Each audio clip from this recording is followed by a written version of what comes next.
To turn on the LSM 880, turn on the 4 switches in numerical order. On the control pad next to the computer, turn on switch 1, switch 2, and switch 3. Please pause for about 1 second after each switch. Switch 4 turns on the microscope computer located to the left of the keyboard. To turn on the microscope computer, press the rectangular button below number 4.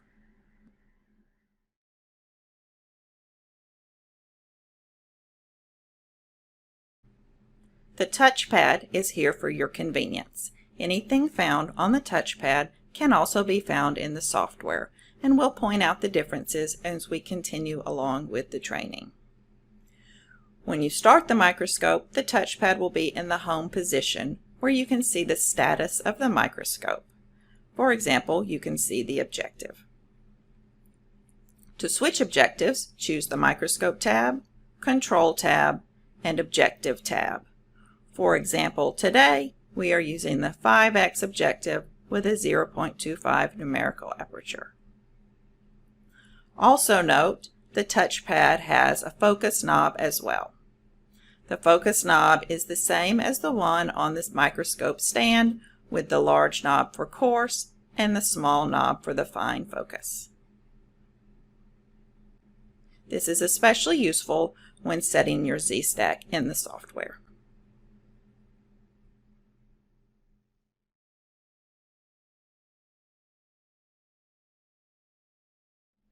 The XY joystick for the motorized stage is placed to the right of the microscope. You may move the stage left, right, up, or down. The F1 button is the only button that has a function. It will toggle the stage movement between fast and slow. When you push the F1 button, you will see a small orange light come on with a slow word next to it. This component box is the SMC 2009 box, the bottom box stacked behind the argon laser.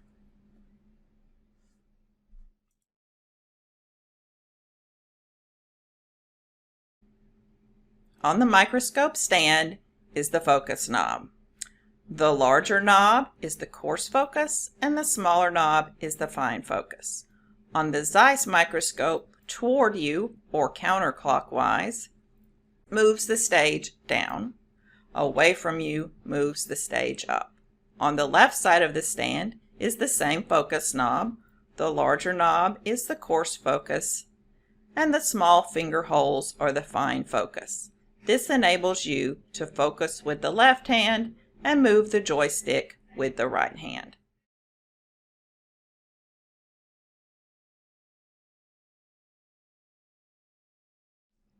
To access the stage, you first want to raise the condenser. Please use the knob located on top to gently push the condenser backwards.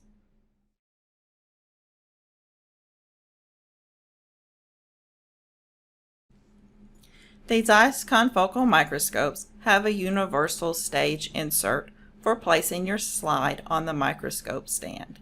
This stage adapter is removable and pops out with springs. It is adjustable for a variety of sample types, a standard microscope slide, a 35mm dish, and other slides.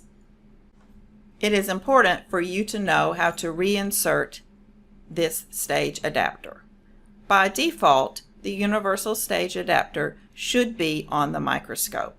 However, there are others available, such as a well plate holder or a live imaging stage insert.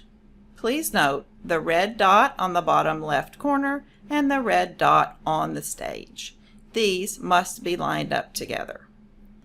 Next to the red dot, you will see springs where the stage adapter will slide into place.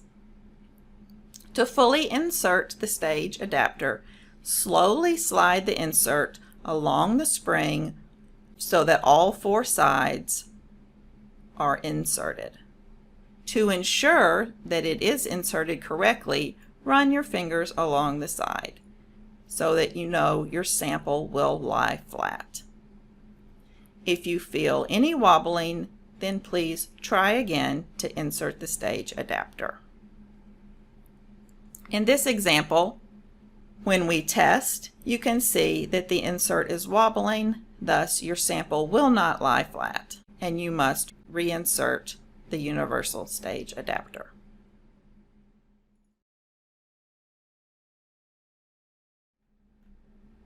To insert your slide, please remember that this is an inverted microscope. Generally, this means that your slide, a fixed slide with a cover slip, will be upside down. The important point to remember is that the cover slip should be close to the objective. In this case, the slide will be positioned like this with the cover slip down. If you have a live cell imaging dish, such as a MatTech dish, the cover slip is on the bottom, so you want to keep the cover slip on the bottom close to the objective. Gently set your slide into the two holders. Then tighten these two holders together with your fingers. Please note that your slide will be tight but not immobile. This is normal. Once your slide is in the slide holder, you can now roughly position it in X, Y, and Z. With the joystick, position your slide with the cover slip so that it is generally centered. If you have cells all over the cover slip, you can center the cover slip over the objective. If you have a piece of tissue that is visible by eye, you may position the tissue over the objective. Next, you want to get in the ballpark of the Z position. For a dry objective, as shown here, 20x, the working distance varies greatly between different dry objectives. This is something you will learn as you image with different objectives. For the oil objective, which we will show next, the oil will be sandwiched between the objective and the cover slip. For this 20x 0.8 objective, I will move the coarse focus up so that the objective is close to the slide but not touching. For the immersion objectives, 40x oil and 63x oil on the Zeiss LSM 710 and 880, we will now demonstrate how to add the immersion media. First, I have already positioned on the microscope with the 63x oil objective. I will now bring the objective down to its lowest position. I am using the coarse focus knob and rotating it toward me to bring it down to the bottom. Using the dropper in the oil bottle, I want to take one drop and place it on the objective without touching the objective. You don't want too little oil or too much oil.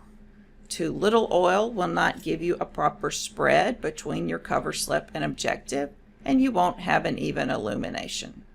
Too much oil is bad for the microscope and can drip down into the microscope.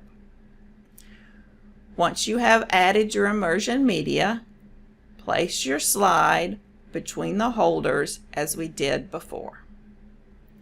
Place it upside down, bring the holders together, and position in X and Y.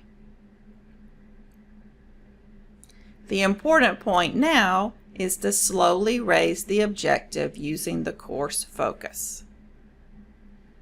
Raise it until you just see the oil spread between the cover slip and the objective.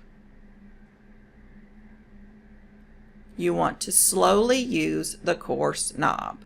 Be sure to watch with your eyes, not through the oculars. You will see the oil spread. Once you see that spread, give it a small tweak with the fine focus. Now you should be close to your Z position and you can do your final focal adjustments through the oculars.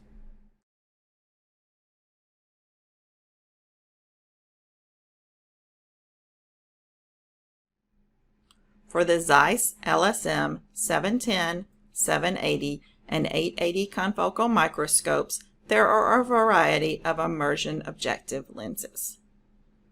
Most often, you will be using the room temperature oil with RT on the bottle. Remove the dropper and see a nice drop of oil at the tip of the dropper. For live cell imaging with oil lenses, you will be using either 30-degree oil or 37-degree oil. For the 40x water immersion lens, you may either use the water with the filter syringe or Immersol W, noted here with a W. Immersol W has the same refractive index of water but does not evaporate as quickly, so it is suitable for long-term live imaging. Either is fine for imaging with the 40x water lens.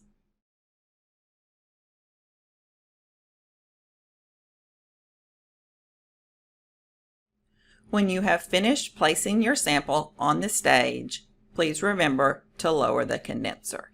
Again, using the knob on top, gently lower the condenser down. When doing so, there are two things to keep in mind. First, make sure that the cords are not trapped. Second, ensure that this connection is made. If the condenser is not lowered properly, the laser will not fire.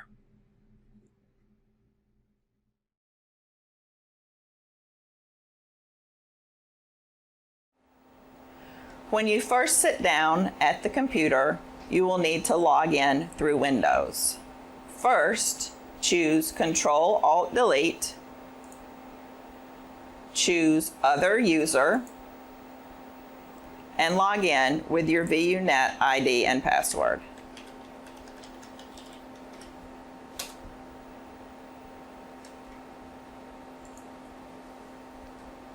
Now that you are logged into Windows, you will start the Zen software.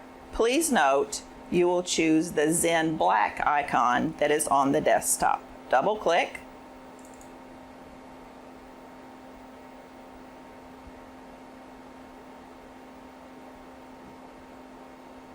Another window will pop up. Choose Start System. And it will take a minute for the hardware and the software to talk to each other. Please note the error log in the bottom left of your screen. If everything is working properly, you will only see two error messages. Please note they both say incubator because we have not turned on the incubator today. For incubation training, please see Scissor staff and we will show you that separately.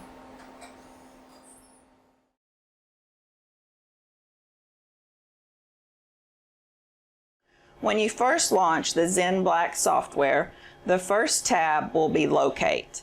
This is how you will find the focus of your sample by your eyes and choose your cell or region of tissue that you are interested in for imaging. These quick buttons will be preset for you by Scissor staff on your first time at the microscope. This is how you set the light path for the mercury lamp to see your image by the oculars.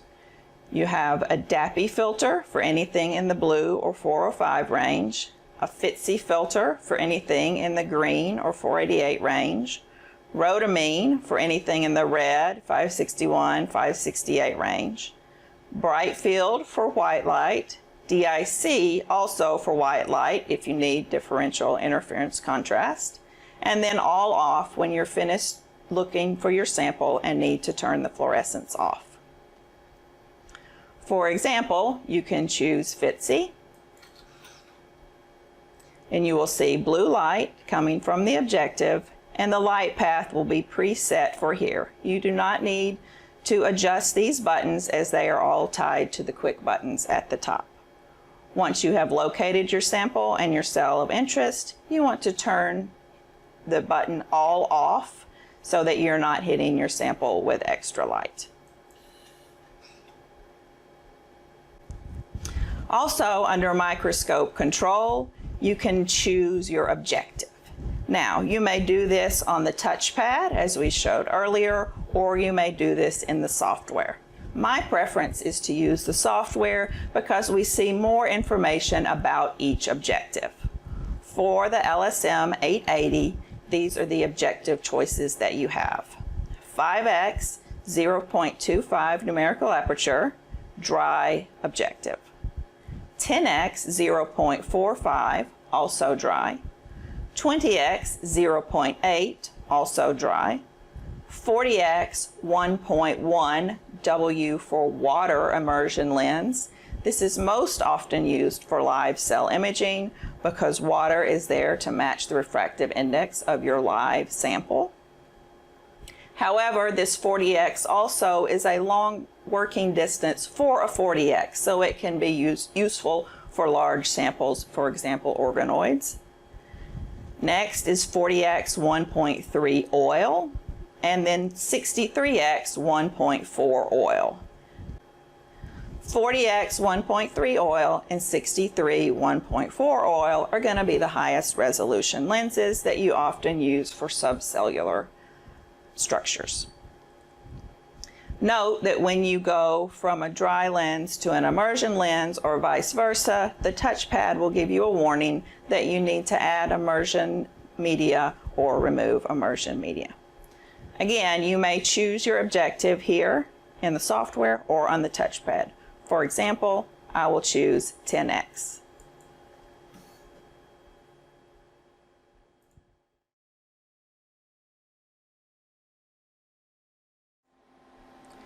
When you first move to the Acquisition tab in the Zen Black software, a scissor staff will have helped you set up the configuration the first time you visit the microscope. And these are the standard windows that you will see. Everything here and the way that it is set is called your Workspace configuration. All that means is the way that the windows are laid out, and you are free to change this at any time. You will see Workspace configuration in the top right corner of the software, and it should be saved with your name. This should be tied with your Windows login. If it ever changes, you can come to the open symbol and find your file again. The standard windows that we often use are here. Laser, so that we can see which lasers are on. For example, here, argon 561 and 633 is off. Imaging setup, where we can see the light path showing the fluorophores that we are using today, their excitation laser, and the emission spectrum being collected. In the second column, we have acquisition mode. These are settings that will apply to all of the channels.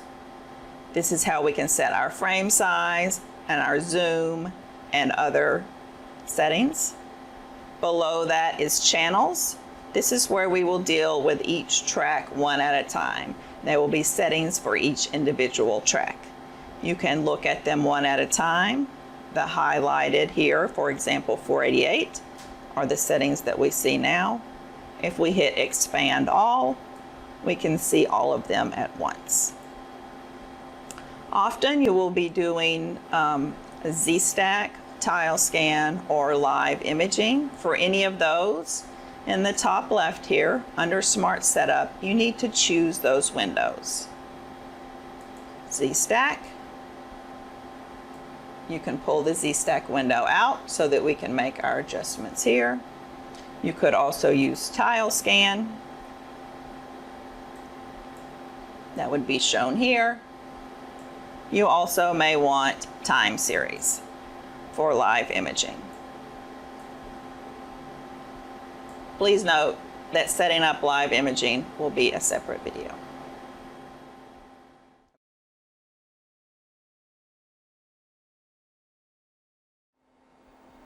Once you have your parameters set under the channels window, where you have adjusted the dynamic range and optimize your image for each channel, we are ready to look at the settings under acquisition mode just above.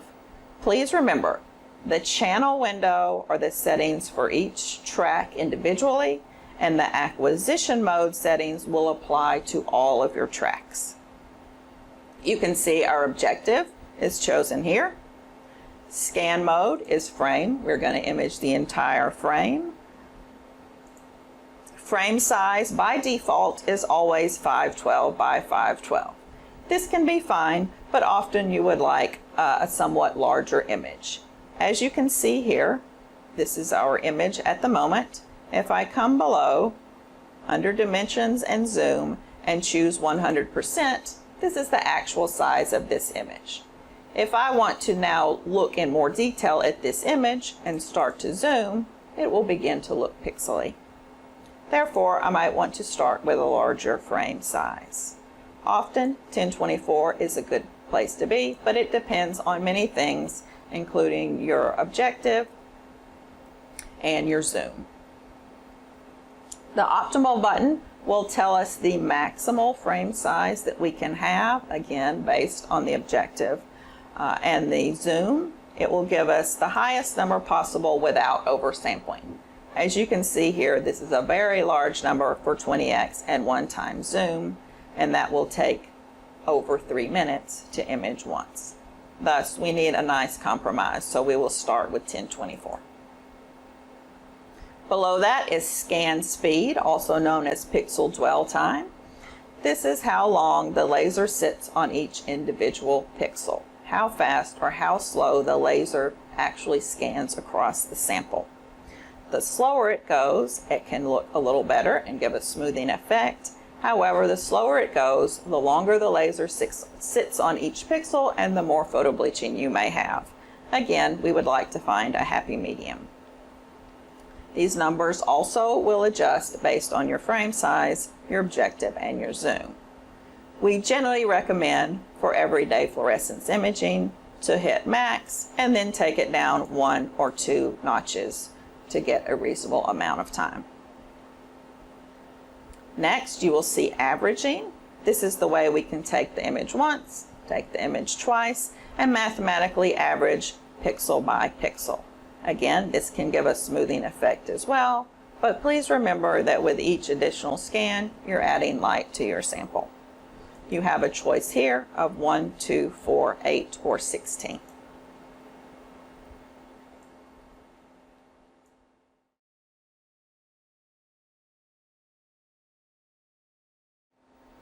Next, once you have located your sample under the Locate tab, you will move to the next tab to the right, Acquisition.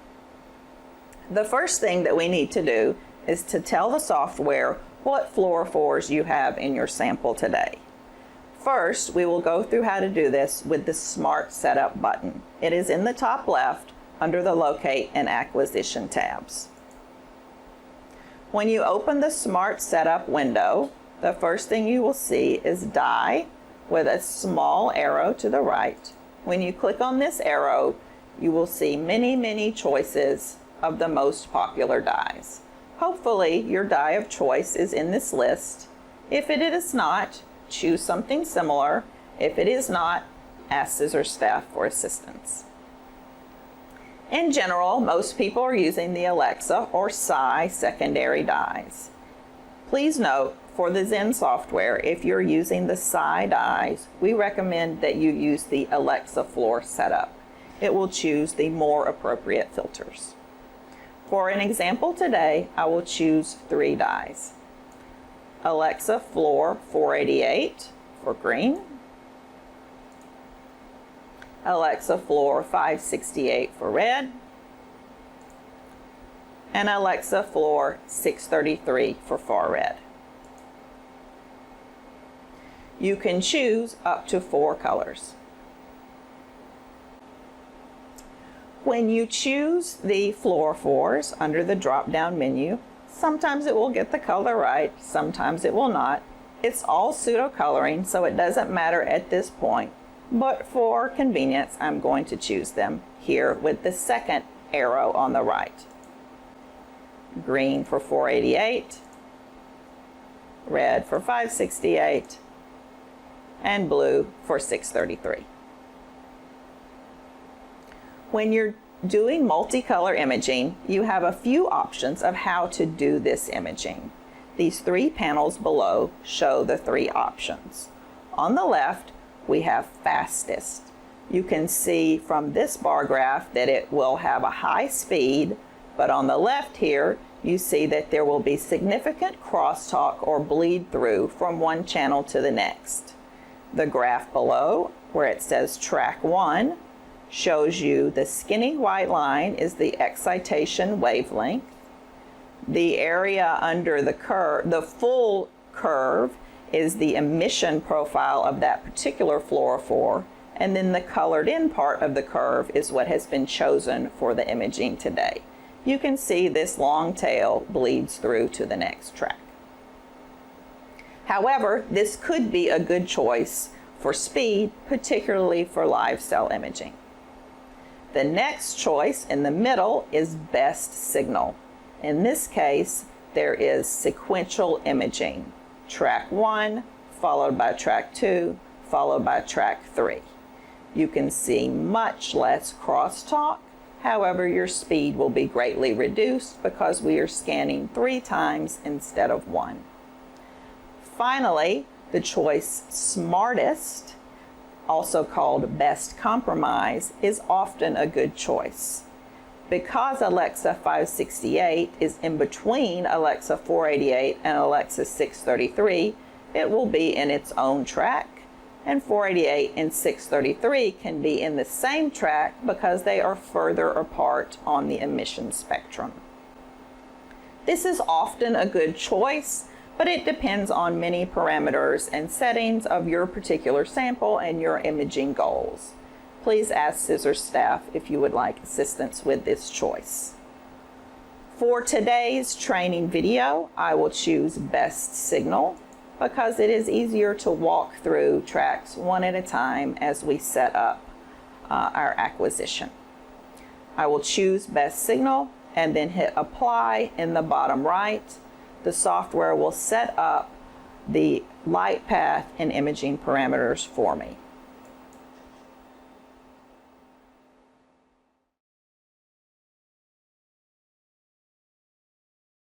If you are the first user of the day, or if there has been a good bit of time between you and the last user, maybe an hour or so, the argon laser will not be ready.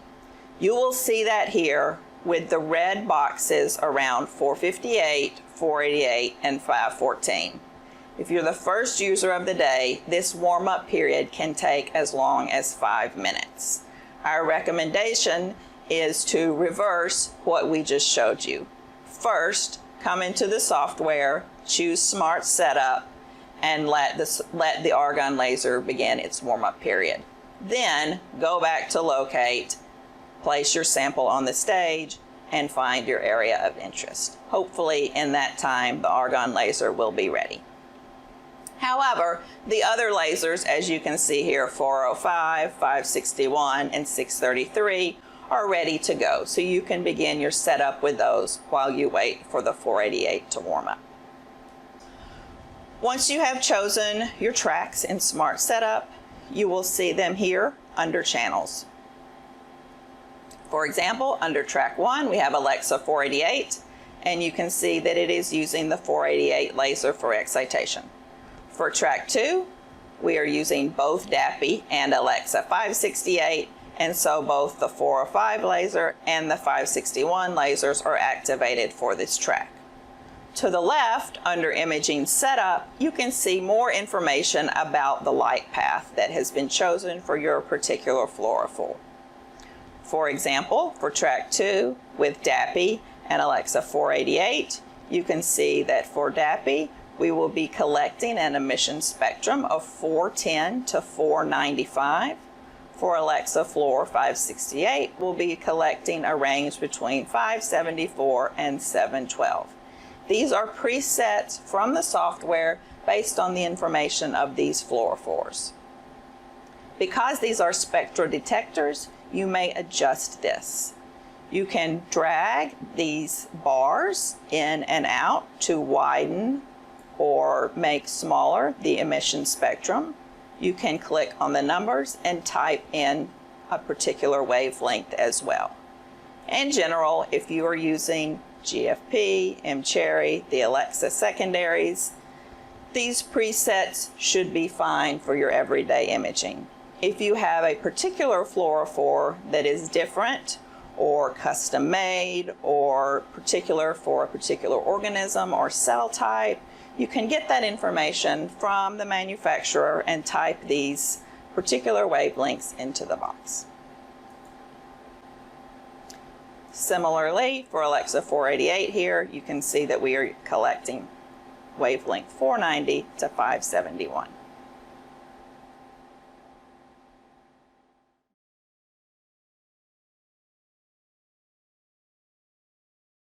The buttons for scanning are located in the top left under the Smart Setup. The buttons that you will most often need are Live, Continuous, and Snap. The Live button is a quick and dirty scan. It will be fast so that you can focus on the fly in the software. The Live button will use all the information that we have set under channels. It will not use the information under acquisition mode so that it is always scanning at a high speed. However, it's the most useful for your general setup. Continuous is similar. It will be a continuous scan so that you can make adjustments as it images. However, it will use all the settings under acquisition mode and channels, so sometimes it is slower and not as useful for setup. When you have your image acquisition mode and channel settings, how you would like them to be, and you are ready to take a single image, you can hit Snap. It will take the image once and stop. This is only for images that are single images. No Z-stack, no tile scan, no live imaging, no positions. For anything that is a multi-part image, you will have that checked over here on the left, for example, Z-stack, and then instead of Snap, you will hit Start Experiment. We will touch on this point again when we do the Z-stack. When we have located our sample under Locate, and we are ready to fine-tune the focus on the screen, I will choose the Live button just to get a quick preview of my cells. In this case, we have chosen sequential imaging, so you can hear and see the tracks going from 1, 2, and 3. I have an image on the screen. I'm going to hit Stop so that I'm not hitting my sample with too much light. And now I will continue on to set the particular parameters for each track under the Channels window.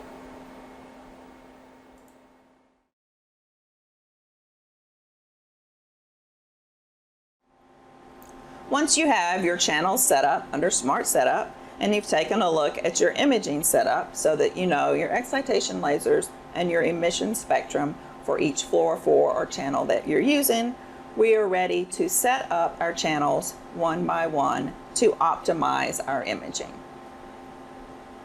Under channels, we're going to walk through how to set up the channels individually. You can see here we have the lightest gray is highlighted, so that is the track that we are dealing with at each time. We can also turn the tracks on and off with these check boxes so that we are only firing one track at a time. To start with, I want to hit my Live button to make sure that I have something in focus. Please note, important, when you use the Smart Setup to set up your fluorophores, in the Zen software on the LSM 710, 780, or 880, it will default your master gain to something very low around 180. You will not see a signal at this low level. So the first thing that you need to do after Smart Setup is to adjust the master gain to something more reasonable, often 600 to 800.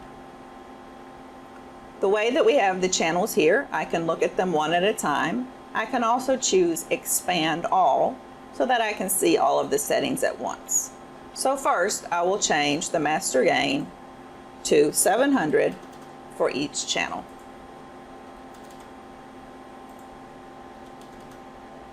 Now I'm ready to hit live to see that I have an image in focus. Although you have chosen your focal plane by the eyepieces prior to this, all of the objectives, the oculars, the scan to the computer are parfocal. When you're in focus with one, you're in focus with all of them. This is not perfect. You will usually need to tweak this on the screen. I'm going to hit live. When you first scan, it will default to this 2D image here, a merge image.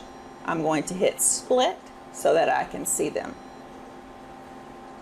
You can hear track 1, track 2, track 3 scanning because I am doing a sequential scan here. I'm going to hit stop so that I'm not hitting my sample with too much light. I'm happy with my focus at this point. Now, the first test is to make sure that I have an image on the screen and that it looks reasonably close to what I saw by my eyes so that I know I'm in the ballpark. Next, we want to optimize this image. Optimizing the image means a few different things. It means that we want it to represent what we see. We want it to look nice, but most importantly, we want to optimize the dynamic range. We want to make sure that we're collecting a wide range of pixel intensities so that we can do whatever analysis you would like to do downstream. Everything is numbers, everything is math. Whether you're going to do a colocalization, an intensity measurement, a structural measurement, you want to optimize your acquisition so that you are acquiring the best information you can for this particular image. For each track, we will walk through one by one and adjust 3 different parameters. Those 3 parameters are laser power, master gain, and pinhole. Ideally, we want to optimize the dynamic range so that we are collecting the best information. We can see that here on the bottom under display in a histogram that you are often used to looking at. We want to use the full histogram. In this case, we are taking 8-bit images, so our pixel intensity ranges from 0 to 255. We would like to have some pixels at 0 and some pixels at 255, but just the very few. Importantly, we do not want to be saturated. If our pixels are saturated, as you can see here for our DAPI image, we cannot see a difference between sample A and sample B. We can take a look at this histogram to see how we're doing. We can take a look by our eyes to see how we're doing, and we can often see, for example, the DAPI is saturated. For example, the red looks close, we can't quite tell, and the green looks pretty good. However, our eyes cannot see this many levels of intensity, so we're going to get some help from the software. We're going to use the range indicator button in the bottom middle here. When I click range indicator, now we can see that any pixel that is a value of 0 is colored blue, and any pixel that is colored red is a value of 255. We want to make sure that we're using that full range, so we want to have a little bit of blue and a little bit of red. We did a pretty good guess for our red or 568 color. There's a little bit of red pixels here. For our green, there's very few red pixels, and for our DAPI, there are a lot of red pixels.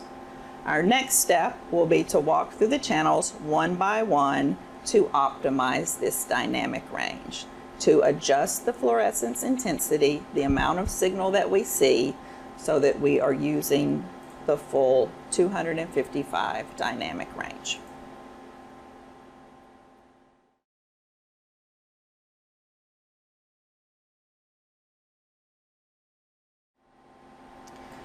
There are 3 parameters that you will set for each track individually: laser power, master gain, and pinhole.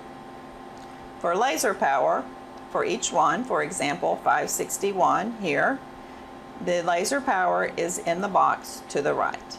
This number is a percent of the total available laser power.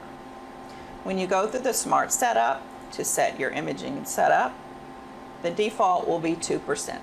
2% is nice and low. For laser power, lower is always better to prevent photo bleaching, photo damage, and phototoxicity. This is especially important for live cell imaging.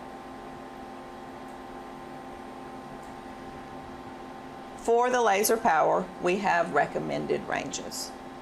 For 561 and 633, we recommend laser powers between 1% and 30%. For 405 and 488 nanometer excitation, we recommend laser powers between 1% and 15%. In the newer software, you are able to go below 1% laser power, and it's okay to do so. Going to the lowest numbers, 0.1, 0.2, 0.3, is not the best idea. The lasers are not as stable at the lowest values.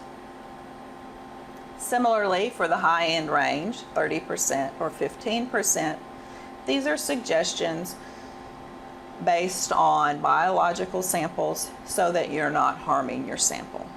You are able to take the laser above these numbers. Just know that you will likely have significant photo bleaching or photo damage. It is sample dependent. Please speak with scissor staff if you would like further recommendations for your particular sample.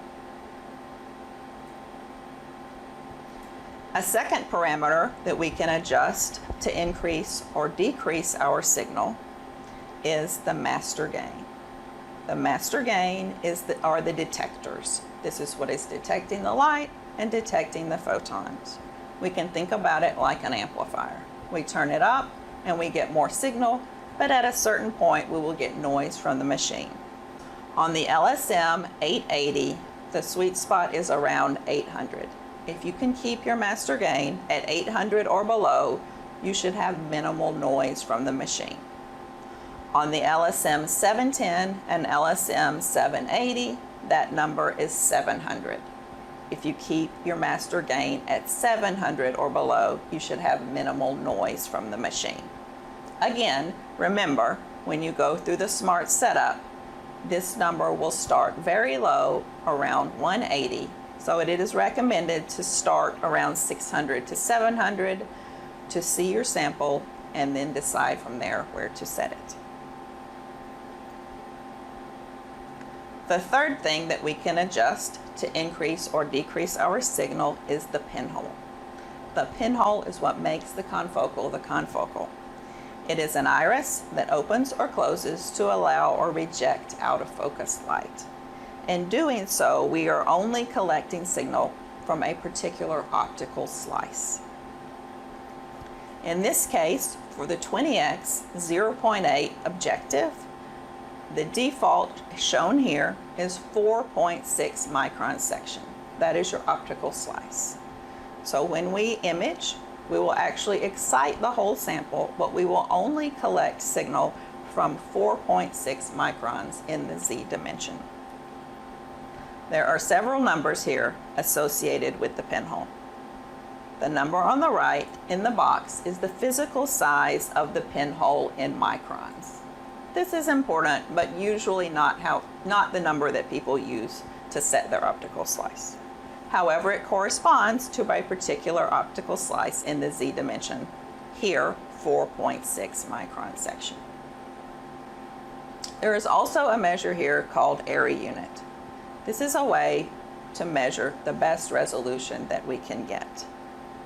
1 area unit will take our optical slice to the thinnest slice possible while still keeping a sufficient amount of light for your biological sample.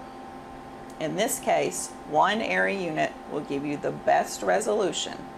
However, that is not always optimal. It depends on your sample and your objective. If you have a large tissue section, you probably don't need a very thin slice. However, if you have subcellular structures in single cells, you probably want the best resolution possible, and then you want your pinhole to be set as close to 1 area unit or 1 AU as possible. There are several ways that we can set the pinhole. By clicking 1 AU, the software will set our pinhole to the thinnest slice so that we are still at 1 area unit, giving us enough light to work with. In this case, 1 area unit equals a 1.7 micron section. Importantly, this is dependent on your objective. More specifically, it is dependent on the numerical aperture of your objective. The higher numerical aperture objectives will give you the thinner optical slice. Again, we are on the 20x 0.8, so for the wavelength of Alexa 488, excitation 488, our optimal or smallest slice is 1.7 microns. Importantly, this calculation of 1 area unit is based on your objective, but it is also based on the wavelength. So I have clicked 1 AU for 488 and I get 1.7. For 568, I click on 1 AU and I get 1.9. For DAPI 405 excitation, I click on 1 AU and I get 1.4 microns. Because we're taking an optical slice and rejecting the light outside of that optical slice, we want this section thickness to match across all our channels. We would not be making a fair comparison to collect 1.4 in DAPI and 1.9 microns in Alexa 568. We need to look at this and manually adjust them to be the same optical slice. Important, the area unit numbers will be different. The optical slice shown here in microns section is what we want to match across our wavelengths, whether it be 2, 3, 4, or more. Because we know that if we go below 1 area unit, we are losing light, then we want this optical section, in this case, to match the largest of the 3. I've already clicked through 1 area unit for each one, and I know that the largest is 1.9. I will now manually set them all to be 1.9.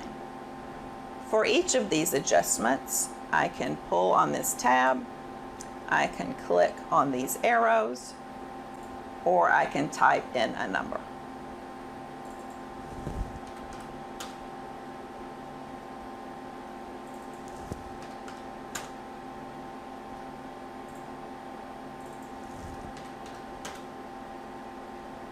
Now I have the optical slice matched between the 3 wavelengths, 1.9 microns.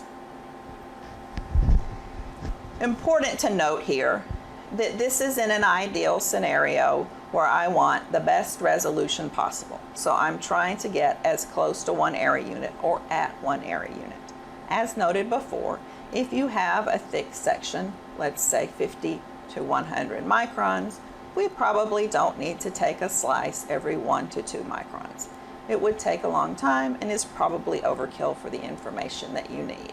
It is important to think about your sample, its thickness, the resolution that you need, any structures that you need to resolve, and your XY area as well when choosing your pinhole and your optical slice. Please discuss with scissors staff if you have questions.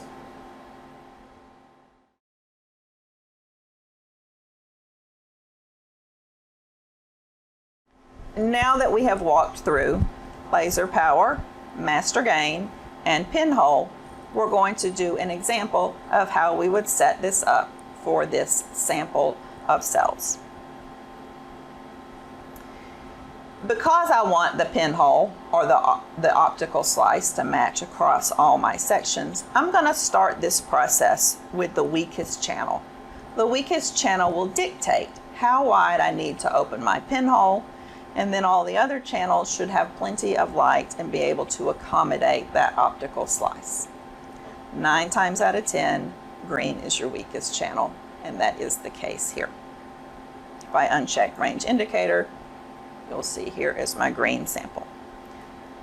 I am going to uncheck Alexa 568 and DAPI and only deal with my green channel as I set the laser power, the master gain, and the pinhole.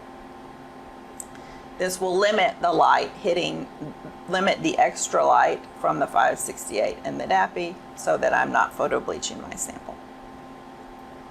I'm going to hit live. I'm going to adjust my focus first so that I'm on my brightest plane. 2 important points. If we are going to do a Z-stack, which we will ultimately do in this example, there are 2 important points about your focal plane. We want to find the brightest plane and do this optimization of the dynamic range, the little bit of blue and the little bit of red, and not too much saturation, on the brightest plane. If we did not do our optimization on the brightest plane, and then we move to another plane, that plane would now be saturated. We want to avoid that. Second, if we're going to do a Z-stack, we want to find that optimal plane separately for each track. If we have 3 antibodies labeling 3 proteins in 3 different parts of the cell, their focal plane is unlikely to be the same. As long as we capture the focal plane of each one within our full Z-stack, we want to do our optimization on the brightest plane for each one. So I have found my focus for my Alexa 488 channel.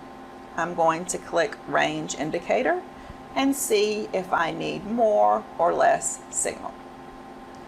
For this first step, we're not going to worry about the little bit of blue. We will show that next. We're going to worry about our top of the range, our 255, or a little bit of red. I don't see any red pixels here, so that indicates that we need just a little bit more signal. You can also see that on the display down here. We are not quite reaching the 255. Now, one of the vital questions here is I have 3 options, laser power, master gain, and pinhole, to adjust. Which one should I turn up first? Unfortunately, there isn't an easy answer. It depends on many things that have to do with your sample, your imaging goals, and any post-acquisition analysis you plan to do. In this case, my laser power is at 2%. That's nice and low. I can go up to 15%, so I have a good bit of room. That would be an okay choice. I could open the pinhole a little bit too, but since we're close and I have a lot of room to play with, I would like to keep that as close to 1 area unit as possible, so that would not be my first choice here. And then third, my master gain. Now remember, on the LSM 880, we can go to 800. On the LSM 710, we can go to 700. This example is the LSM 880, so I have a lot of room to work with here because my master gain is currently set at 700. By turning up the master gain, as long as I stay at 800 or below, I will have minimal noise. I will not hurt my sample or hurt my imaging by going up a little bit more. So that will be my first example here. Again, remember, this is an example. This is all dependent on your particular sample. And we will talk through this when you have your second training and you bring your own sample. I'm going to check my focus one more time. I'm going to hit range indicator, and I'm going to do all of this in a live scan so that I can see changes. I'm going to turn my master gain to 750. And now you can see a lot of red pixels. So that's probably too much. So now I have a choice. I could turn my master gain down, but I also have my laser power at 2%. I think it would be a good idea to turn the laser power down. That will buy me something. it will harm the sample less. It will hit the sample with less light. You can click these arrows, you can use the slide bar, or you can type a number. 1.2 looks good. You can also see here on our histogram that we are right below the 255 maximum. In this case, with very thin cells, I will check my focus one more time just to make sure I don't have a super saturated area. And I would say that looks good. While there probably is one perfect answer to how to set these three parameters for this fluorophore for these cells, it is very hard to determine that because it is going to vary day to day and cell to cell.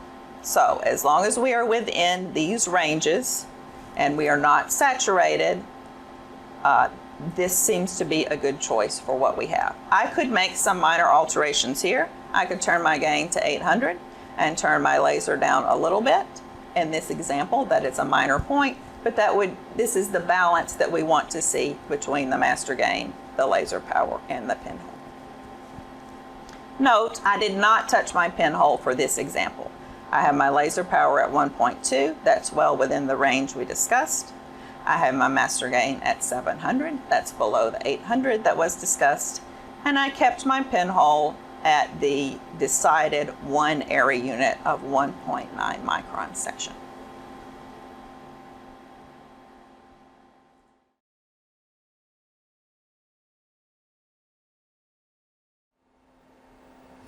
Once you have your parameters how you want, and you have for a single image, hit snap.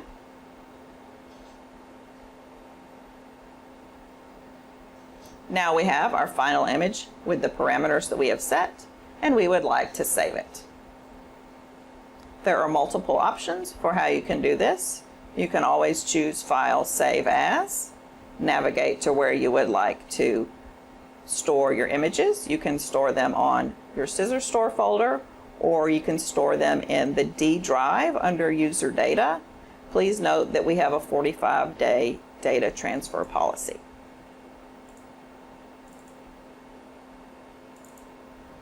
We recommend that you always save your images as the Zeiss format .czi.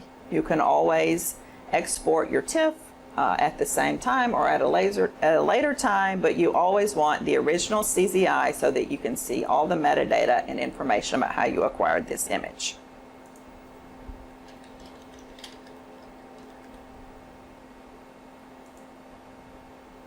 Also, on the right, under Images and Documents, you will see a list of the images that we have open at the time, and there is a save icon here as well. For any image that is a multi-part image, as mentioned before, a Z-stack, a tile scan, a time series, or positions, you also have the option of having the software prompt you to save your image. If you scroll down to the very bottom here under Streaming and Auto Save. Important, do not choose Auto Save. We have noticed quite a bit of bugs with that feature. However, we can choose Streaming. Now, if I were to choose a Z-stack, when I hit Start Experiment, the software will prompt me where to save this image and to give it a name. Once I have given it a name and hit Save, then the imaging will begin.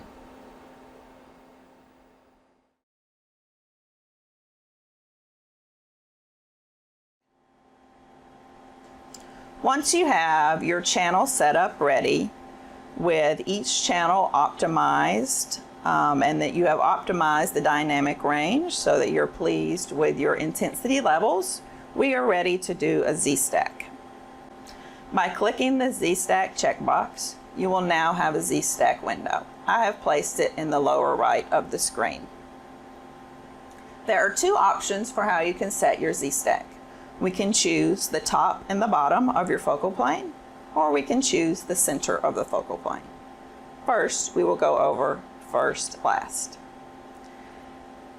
This is an easy way to do this is to use the focus knob on the touchpad. I'm going to hit the live button.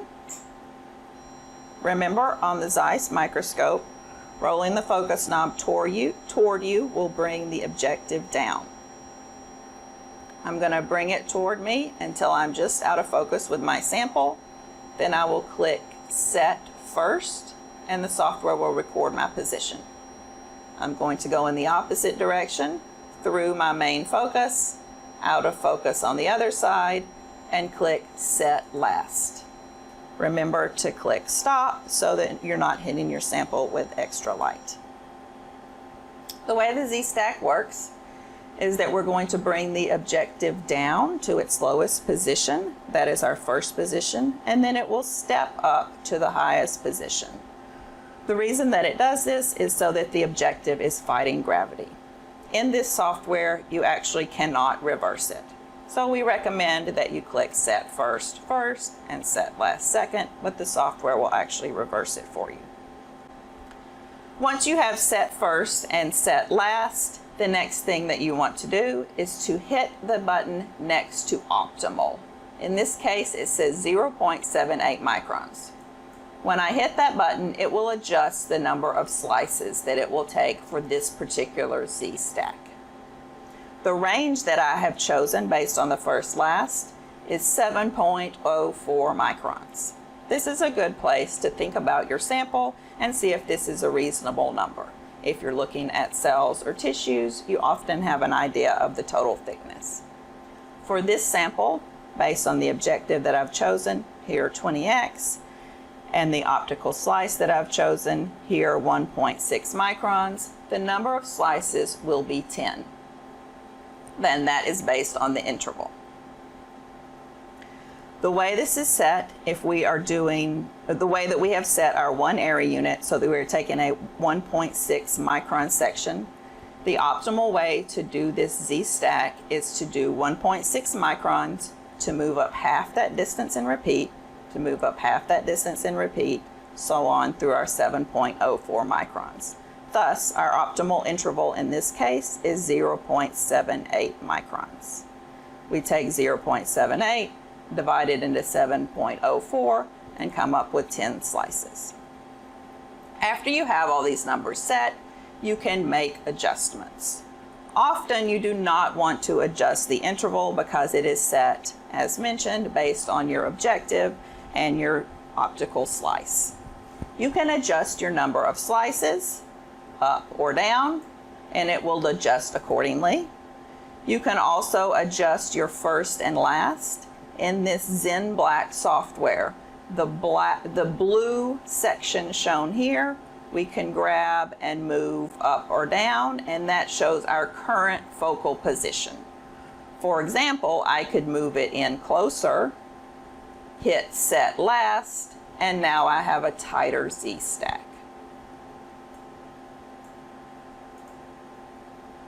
When you are satisfied with the range and number of slices that you have here, you are ready to do your imaging.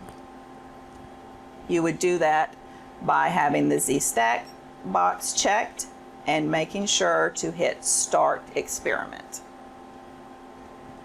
Another option for how you can set your Z-Stack would be to use the Center tab. This works the same way. The only difference is when we hit Live, we would find the center of our focal plane,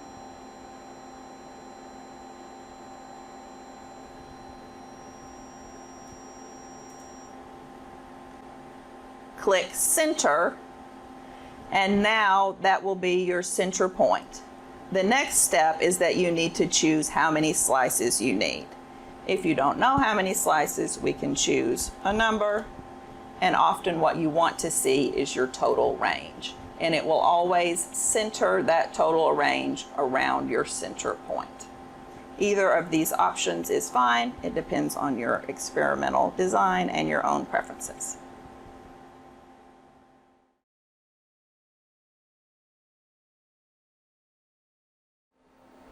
Once you have adjusted your parameters under the channels window to optimize your dynamic range and to get your settings how you want for your particular sample, there are other adjustments that you may want to make under the acquisition mode window to the top.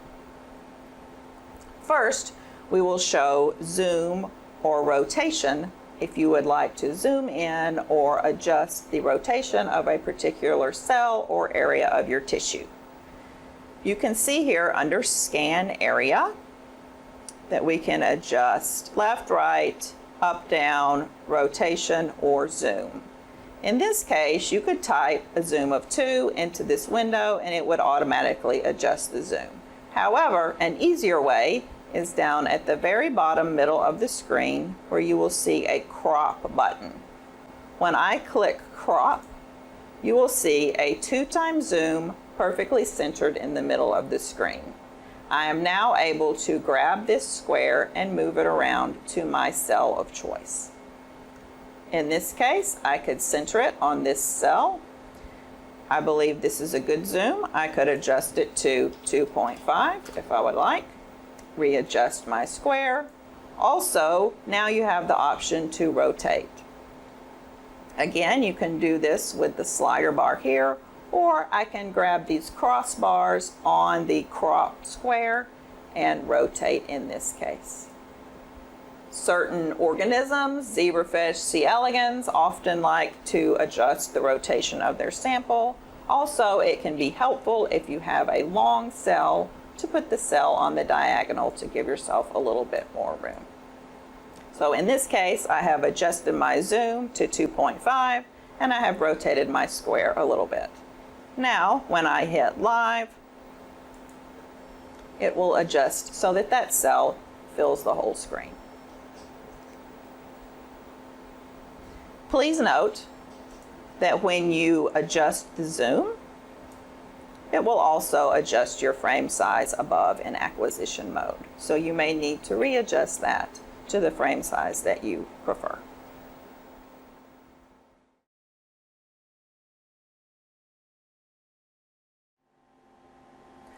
Another option, once you have your channels set with your optimal dynamic range and your fluorescence intensity, is to do a tile scan. This is also known as a mosaic, and it is how we can take one square of image, a second square of image, and piece them together into a large mosaic. Similar to the Z-Stack, this is a checkbox in the top left here. I have chosen tile scan, and here is the tile scan window in the bottom right.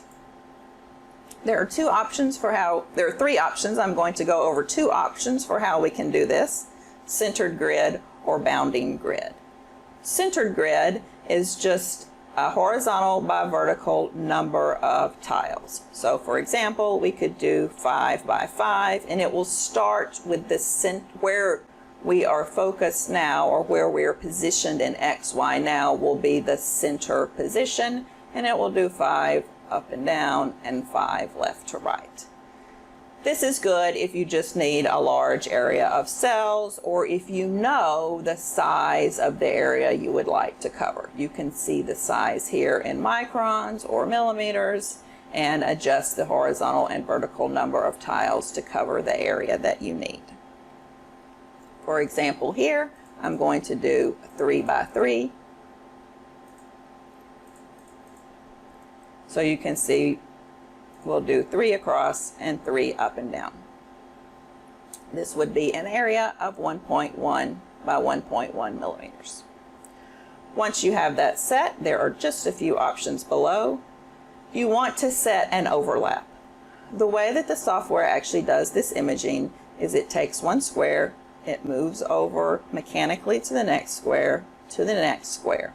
When it goes to stitch it together, the software actually looks at the pixels and lines up pixel by pixel. Thus, there must be an overlap for the software to do this reconstruction or stitching. We recommend starting with an overlap of 10%. That is usually sufficient. In some cases, you may need to go higher. Rotation is not necessary. Bidirectional can be used. In this case, it would be minor. Bidirectional indicates that the way the scan goes, in this case, would be left, right, right, left, left, right, like a snake. Without it, it would be left, right, left, right, left, right, like a typewriter. Bidirectional will save some time. Important, never choose online stitching. This option will take the image and will immediately stitch it for you. This is not recommended in the current software. Another section of the video will show you how to do the stitching in the software after you have acquired your image. Once we have set our centered grid for 3x3, our overlap for 10%, and chosen bidirectional, we are ready to do this imaging. For large images, especially tile scan, potentially Z-stack, and live imaging, it is often recommended to use the streaming option. Here at the bottom of our second column, we have a streaming window. We're going to choose streaming. We are not going to choose autosave. Then, when I'm ready for my tile scan, everything is set. I have streaming checked. When I go to the top left, again, I have tile scan chosen. I want to choose Start Experiment. The software will ask me where I would like to save this. You may go ahead and give your image a name, and when you hit save, the imaging will begin.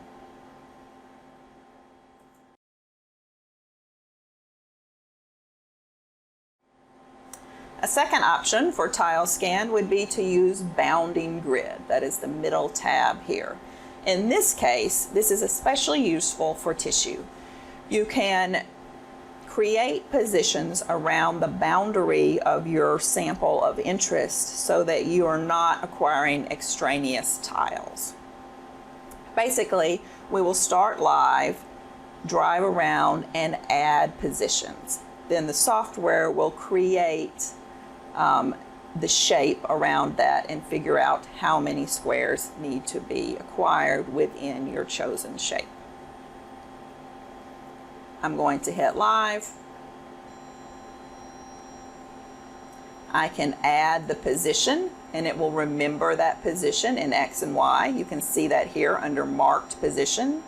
Now I'm just going to drive over, maybe find a large area of cells, add, and you can see where these positions are relative to each other. Add.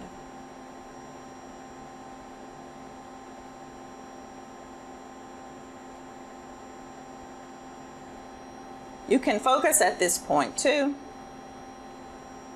Add. Now I'm going to hit stop, and you can see the distance and the positions that I traveled. To include all of the positions that I marked, we will now be taking a 5x6 grid. You can visit these positions by clicking on them and hitting live. And you can also see where they are relative to each other. Important point, through the normal tile scan, you will be held to one Z position. There are ways to get around this, but that will be another section of the video. So you want to choose one Z focal plane and leave it there for all of your XY positions. Now, similar to how we did the centered grid, we will choose an overlap. 10% is a good starting place for the software to stitch together based on the overlapping pixels. In this case, I would definitely choose bidirectional with 5x6. We're taking 30 tiles, so that will save us some time. Again, do not choose online stitching. We will stitch after the fact in the software. Now we are ready to image our tiled region. We have tile scan checked here, and we will hit Start Experiment.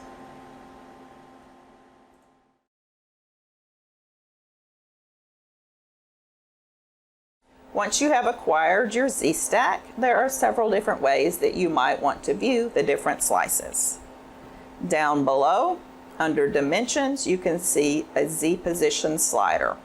I can move this left or right to see the different slices that I took. You can see that we acquired 9 slices. Also, Along the left of your image with these squares, we can choose ortho. This is an orthogonal view. Normally, we're looking at our image in X and Y. In this case, we can look at XZ or YZ. Basically, we are looking down the side of the cell. This is particularly useful for thick tissue slices, organoids, anything with a good bit of depth. When you are in this orthogonal view, we still have our XY in the middle, and we have YZ along the right and XZ along the top. I can move these sliders to find where I want to be. For example, if I locate this right in the middle of the nucleus, I can now look to see, was the nucleus at the top or the bottom of my image. These are often shown for things like polarized cells or other thick pieces of tissue, sometimes in your publication. And you can export the orthogonal view as well. Just below that, you can see the 3D tab, and we have a few different ways of how we can view our image as well. When you first click on that, you will have down at the bottom 3D, and then in the middle, maximum. This is a maximum intensity projection. It takes all 9 slices and smashes them down into one. It is a 2D representation of a 3D image. You want to be very careful in how you think about this image.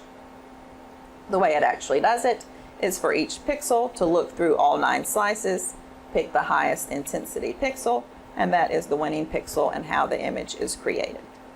This can be helpful for looking at the total volume or the total image, but you want to be very careful not to do analysis on this image. Also, just to the right of that, 3D, we'll choose series, and we can do a little rotation of this image as well. So the way we have it set here, we can turn the image around the y-axis, and we're going to do about a half rotation. So I'm going to hit apply. The software will do a rotation for us.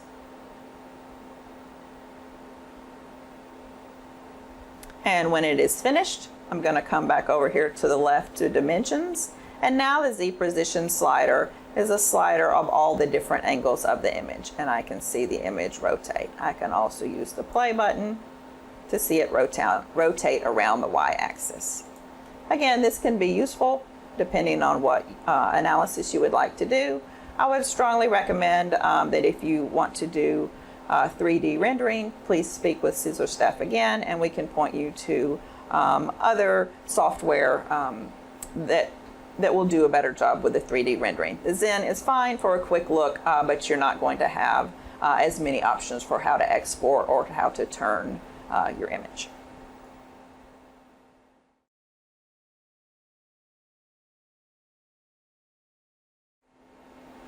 Once you have acquired your image, you often wish to add a scale bar. You can do this in most any image analysis software, but we will show you where this is in the Zen software. At the bottom, you will see 3 tabs: Dimensions, Display, and Graphics. Choose Graphics. Next to the Text tab, you will see an icon that looks like a ruler. Click on that for scale bar. Once it is highlighted blue, you may drag a line across your image to add a scale bar. If you would like to adjust any of the settings for the scale bar, first you need to come to the middle here. Make sure that Show All is clicked so that we have all the options in the software. Now, when I highlight the scale bar here and click More, I can change the text size, font, etc.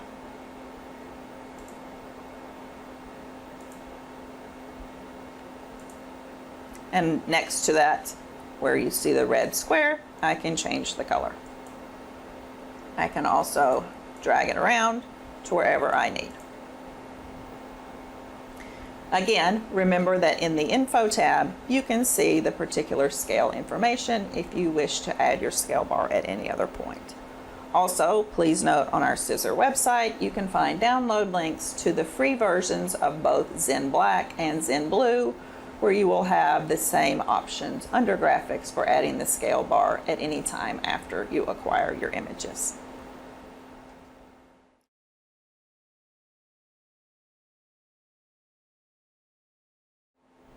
Once you have acquired an image and saved it as a .czi file, there's a lot of information here that you may wish to know at this point or in the future.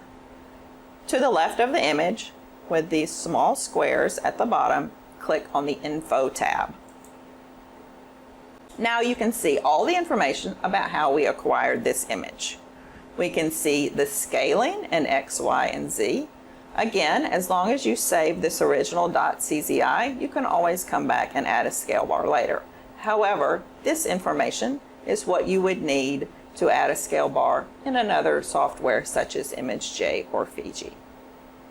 We can see the dimensions, 512 by 512 and 8-bit imaging. We can see the whole image size. We can see that we did take a Z-stack. Our zoom was 2.5. Our objective was 20x 0.8. Position in X, Y, and Z. Pixel dwell time, which corresponds to your scan speed.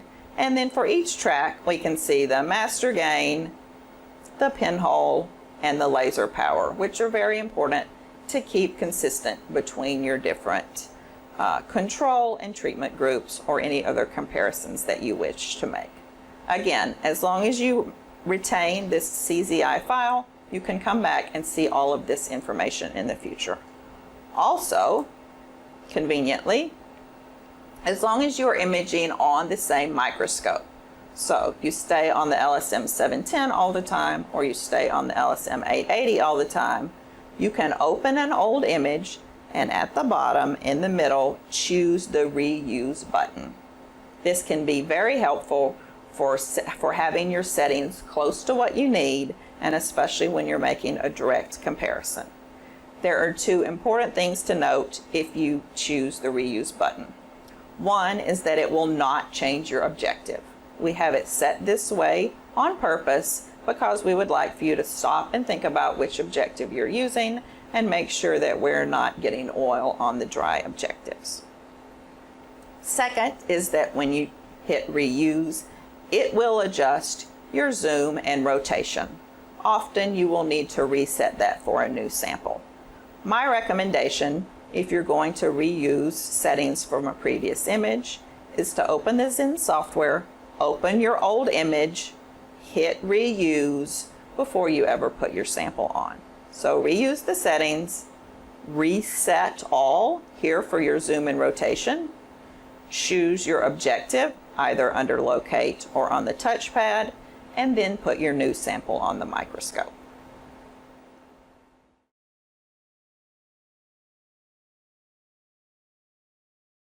Lens paper should be positioned next to the microscope.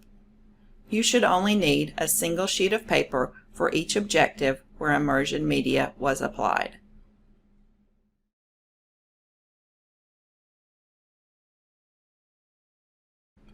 When you have finished imaging on an immersion lens, please carefully clean the oil or water immersion media from the objective lens. First, remove your slide.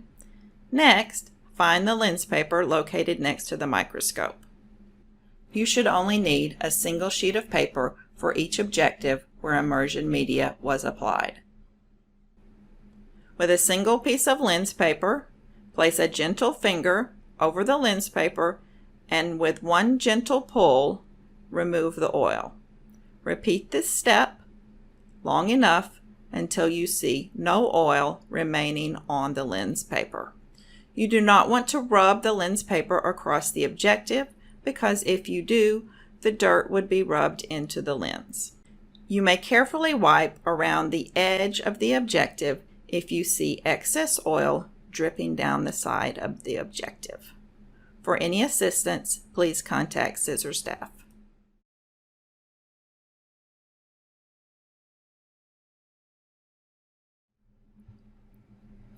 If there is another user coming after you anytime on a weekday or within 30 minutes on a weekend, you will leave the full system on. First, exit the Zen software. File, Exit. A pop-up window will appear that shows the status of the lasers. Please leave all lasers as they are. Do not turn off. Click OK to complete the software shutdown.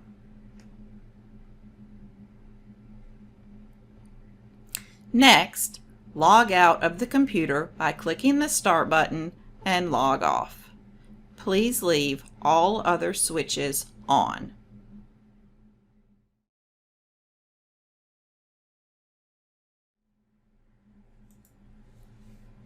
If you are the last user of the day, or if it is after hours or the weekend and no one is scheduled within 30 minutes, you should proceed to fully shut down the LSM 880 system. First, exit the Zen software. File, Exit. A pop-up window will show the status of the lasers. Click on each laser and choose Off. Argon, off. 561, off. 633, off. Click OK to complete the software shutdown. Next, shut down the computer by clicking the Start button and Shut Down. The argon laser requires a cooling off period of about 3 minutes. Please wait 3 minutes until you hear the fan go off. Once you hear this, turn off switches 3, 2, and 1 in this order.